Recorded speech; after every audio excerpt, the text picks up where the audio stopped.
Jeremy Vine. I hope my young girls won't understand Telegraph's BBC pay gap cartoon by the time they will start work. Jeremy Vine, the fourth best paid BBC star, has used the Telegraph's Matt cartoon to express his feelings towards unequal pay.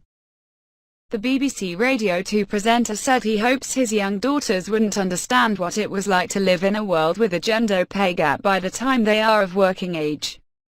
He tweeted, "As the father of two young girls, I hope they won't understand this cartoon by the time they start work." Mr. Vine, who is on £700,000 £749,999, is paid around £300,000 more than the top-paid female BBC employee Claudia Winkleman, who is on £450,000. Gary Lineker continued to tweet about BBC pay last night, when he said he should have stuck to football. Mr. Lineker, who is on £1,750,000 £1,799,999 and is the second highest paid star at the BBC, has taken a more jocular approach to the matter. He did however disclose that he has been offered more money by other companies, but has stuck with the BBC. TV star Joan Collins weighed into the scandal, saying it reminded her of when she was on Dynasty in the 1980s.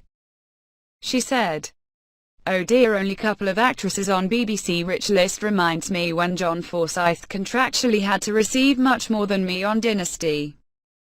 Her fans replied saying they had no idea that was the case, and that the ladies were the stars on the hit show.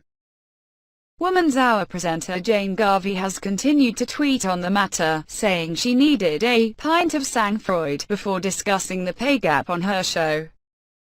She also revealed that while she is not on the list, she earns just under the amount to qualify being on the top earners. She tweeted that she is on £100 150k after BBC 5 Live's Rachel Burden wrote, "Whilst we're in the transparency game, and for those asking, I fall in the middle of the 100 to 150k category."